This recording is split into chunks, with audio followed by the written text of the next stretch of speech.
The US Secretary of State is in Tel Aviv, where he's expected to discuss the terms of that potential Israel-Hamas deal. He's just been in Doha, where the Prime Minister said Hamas has given a positive response to the proposal. OK, well, let's look into this proposal in more detail now with Hussein Haridi, who joins us from Cairo. So he's the former Egyptian Assistant Foreign Minister and Field Artillery Officer in the October 1973 war. Thank you for your time, for joining us here on Al Jazeera. So from everything you've seen and heard so far around this proposed framework, how confident are you that we're moving towards something resembling a lasting agreement?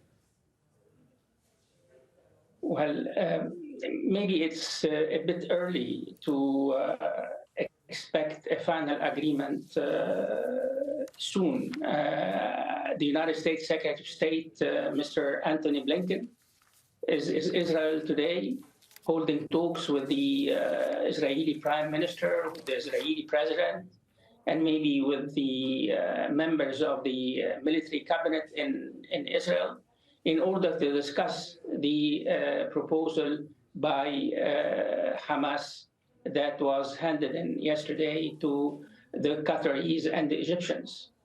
As you said, the initial Qatari reaction to the Hamas proposal was positive to a certain extent, and I believe that Secretary Blinken would try to work something out today with the Israelis. But let's hope that after the talks in Israel are over, something more concrete would come out, and we can that would enable us to see more clearly ahead.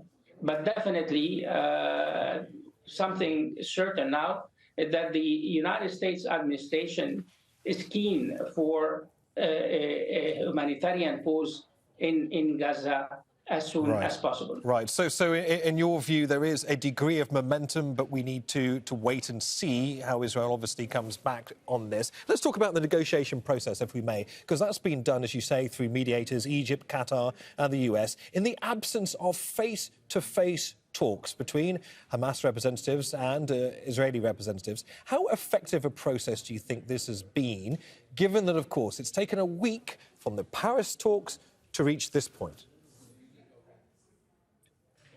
Well, concerning the last point that you have raised, sir, the explanation is that once the Hamas political leadership, the political bureau of Hamas, received the proposal, the draft proposal that came out of the meeting between the CIA director, the director of the Egyptian intelligence, the Mossad director, and the Qatari Prime Minister and Minister of Foreign Affairs in Europe 2 weeks ago. The explanation is that the Hamas Political Bureau had, of course, to forward the draft proposal to what's called the military commanders of Hamas in the field, that is to say in Gaza, and to coordinate with other Palestinian resistance movements, namely al-Jihad, Islamic Jihad.